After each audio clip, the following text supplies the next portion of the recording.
After my separation, my parents claimed, "You owe us your property. We took you in once." My uncle said, "Family comes before ownership." I didn't argue, but they arrived to find security blocking the driveway. I got divorced last year. After 12 years of marriage, my husband and I decided to part ways. The divorce was amicable, and I retained ownership of our home in Austin, Texas, a modest 2-bedroom house with a small garden that I cherished. Post-divorce, I found solace in my work and the routine of daily life. However, the emotional toll was heavier than I anticipated. During this vulnerable period, my parents offered me a place to stay in their home in San Antonio. Grateful for their support, I moved in temporarily, bringing only essentials and leaving the rest in my Austin home. After a few months, I felt ready to return to my own home. When I informed my parents of my decision, their reaction was unexpected. "You owe us," my mother said. "We took you in when you had nowhere else to go." My father added, "Family comes before ownership. That house should be ours now." I was stunned. The idea that my temporary stay at their home entitled them to claim ownership of my property was beyond comprehension. I tried to reason with them, explaining that the house was legally mine, but they remained adamant. Concerned about the situation, I consulted with a real estate attorney. He assured me that my parents had no legal claim to my property. He also advised me to secure my home, as there was a possibility they might attempt to take possession unlawfully. Taking his advice, I installed a security system and informed the local authorities of the potential dispute. I wanted to ensure that if any confrontation occurred, I would be protected. A week later, my parents arrived at my Austin home, accompanied by my uncle. They found the driveway blocked by a security gate and a guard stationed at the entrance. "This is our property now," my father declared. The security guard, following protocol, refused them entry. I watched from inside, heart pounding, as they argued with the guard. Eventually, they left, frustrated and angry. Following the incident, I received a letter from my parents' attorney claiming they had a right to my property due to the support they provided during my separation. My attorney responded promptly, refuting their claims and warning of legal action if they attempted to trespass again. The situation strained our family relationships. My uncle, who had sided with my parents, eventually apologized for his involvement. He admitted that he had been misled and regretted his actions. This experience taught me the importance of setting boundaries, even with family. While I appreciated the support my parents offered during a difficult time, it did not entitle them to claim ownership of my property. I realized that clear communication and legal protections are essential to prevent such conflicts. I hope my story serves as a reminder to others to safeguard their rights and to seek legal counsel when faced with similar situations. Things didn't just stop after the security incident. That was only the beginning. A few days later, I started noticing strange things. My mail was getting messed with. A few letters were opened before I got them. Packages I was expecting never showed up. I checked the cameras. Someone had been coming up to my mailbox late at night. I couldn't see the face clearly, but the body type looked familiar. Thin, hunched slightly, walked like my dad. I didn't want to believe it, but deep down I knew. I called the police. They took a report but told me unless I had a clear shot or caught them in the act, there wasn't much they could do. I felt helpless. I added more cameras, one hidden near the mailbox, another pointed at the street. That same week, I got a text from my cousin Sam. We hadn't talked in years, not since we were teenagers. He said, "Hey, heard you kicked your parents out of your life." That true? I told him it wasn't like that. I just needed space, and they were trying to take something that wasn't theirs. He didn't reply after that. Instead, I found out later that my uncle, his dad, had been spreading lies. He told family I was unstable, that I was having a breakdown after the divorce, that my parents were only trying to help me get back on track. He said I was keeping the house out of spite, that I didn't want to share anything with the people who raised me. My phone started blowing up. Aunts, cousins, even distant family from New Jersey started messaging me, guilt-tripping me. How can you do this to your own blood? They took care of you and now you treat them like strangers? One even said, if it weren't for them, you'd be living under a bridge. That one stung. I stopped responding. I blocked most of them, but it didn't end there. One afternoon, I came home from the store and found the garden trashed. Flower beds dug up. My tomato plants, which I'd been tending since spring, stomped flat. There was a note nailed to the front door. Just one word, ungrateful. I didn't cry. I stood there in the wreckage and felt something inside me shift. Not sadness. Not fear. Something colder. Clearer. I took the note down. Called my lawyer. Told him everything. He said, we can escalate this. You need a restraining order. So I filed for it.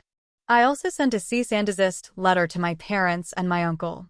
It was delivered through their lawyers. The silence after that was loud. A week passed. 2. I started to feel like maybe it was over. Maybe they'd gotten the message. Then I got a notification from the city. A formal complaint had been filed against me for neglecting property maintenance. Trash in the yard. Overgrown grass. Unsafe structure. I knew exactly where it came from. No one else would care enough to dig that deep. They were trying to get the city involved to make my home look like it was unfit. I had to appear for a hearing. I brought photos, documents, footage, even the letter nailed to my door. When I showed the officer the hidden camera footage, someone sneaking into my yard, dragging trash bags into it at night, he leaned forward and said, "You know who that is?" I didn't answer. I didn't need to. He nodded. We'll open a case. I left that day feeling drained, but steadier. But 2 days later, I found a truck parked across from my driveway at 3 a.m. The lights were off. It didn't belong to anyone in the neighborhood. I called the police again. They showed up, but the truck was gone by then. That night, I slept with a bat next to my bed. They were watching. Waiting. I could feel it. They weren't done. And neither was I. About a week later, I got a phone call from my old neighbor, Mrs. Reynolds. She's in her 70s, lives across the street, keeps her blinds half open like a neighborhood watchdog. She told me someone had been asking about me.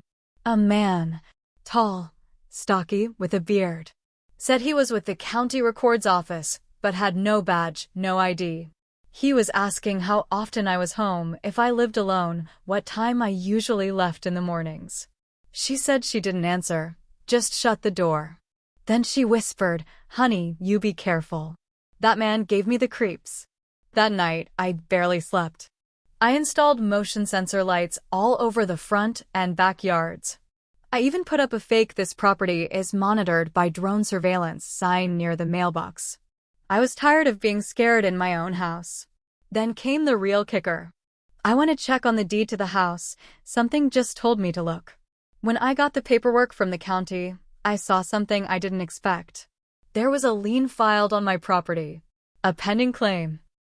Someone had tried to say I owed them money for property improvements done over a 6-month period. The claim? Filed by my father. Under a business name I didn't recognize, Family Equity Holdings, LLC. My jaw dropped. He was trying to make it look like I had hired him to fix the house and never paid him. It was the most underhanded thing yet. I called my lawyer right away. He laughed in disbelief and said, "They're trying to backdoor you into losing the house."